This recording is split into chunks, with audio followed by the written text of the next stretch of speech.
Om Kathopanishad, peace chant, Shanti mantra. Om Sagana Bhavatu Sagano Bhunaktu Sagaviryam Karavavahai Tejasvino Vadidamastama Vidvishavahai. Om Shanti Shanti Shanti. Revelation or direct intuition, aparoksha anubhuti, is this source of the knowledge of the Atman or the Supreme Self. This Atman is difficult to be known, is very subtle, it cannot be obtained by arguing. A self-realized guru is necessary to lead the aspirants in the spiritual path. One is good, while another is pleasant. Blessed is he who between them chooses the good alone, Shreyas. But he who chooses what is pleasant, praise, loses the true end. Shreyas is the good, the Supreme Self, the knowledge of which leads to moksha or the final emancipation. Praise is that which is pleasant. It is sensual pleasure. The individual soul is essentially identical with Brahman.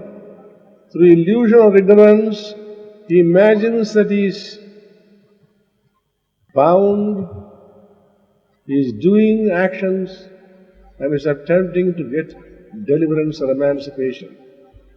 He who trusts the path of truth, who accepts the good, attains immortality and eternal bliss. But he who chooses the pleasant is for the sensual pleasures, loses the goal of life, undergoes various sorts of miseries, sorrows and troubles, and is caught in the wheel of births and deaths. Shreya Marga is the path of knowledge. Preya Marga is the path of ignorance or the path of pleasure. You will have to abandon sensual pleasures breathlessly if you wish to attain the everlasting bliss of the soul or Atman. The good and the pleasant take hold of man. The wise man examines and distinguishes them. The wise man prefers the good, but the ignorant man chooses the pleasant for the sake of the body. The path of knowledge and the path of pleasure are thrown open to a man. He can choose any path he likes. Just as a swan separates the milk from a mixture of milk and water and drinks milk alone, so also the wise man separates the good in life and follows the good alone. When men know that the Shreya Marga leads to the attainment of immortality, freedom and eternal bliss, and the prayer to transitory sensual enjoyments and bondage, therefore they prefer the good to the pleasant.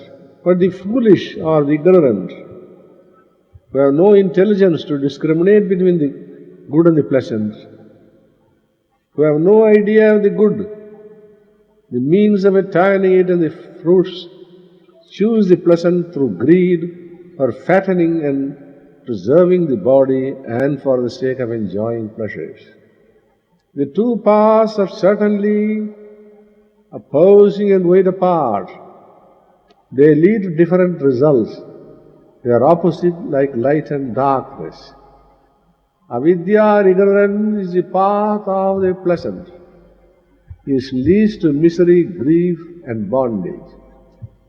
Vidya, knowledge, is the path of the good.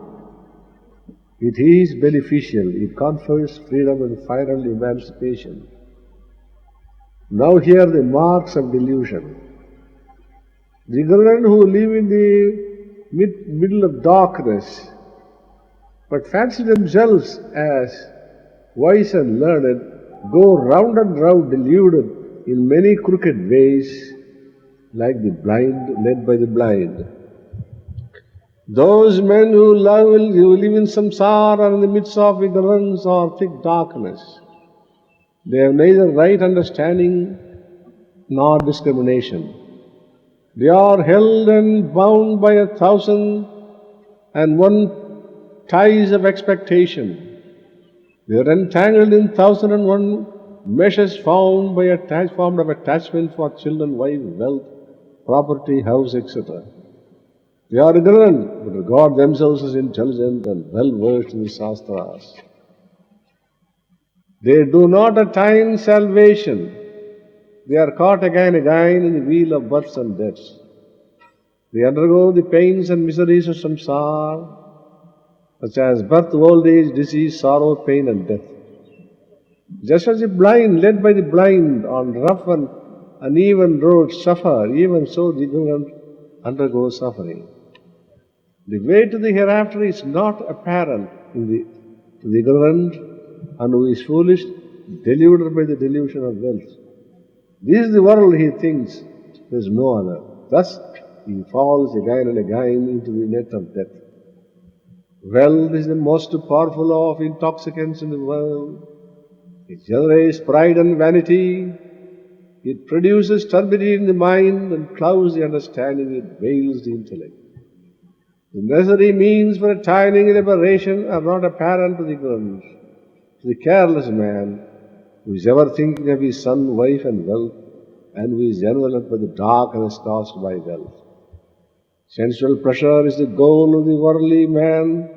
Money is his god and goal. Eat, drink, and be merry. This is his supreme philosophy.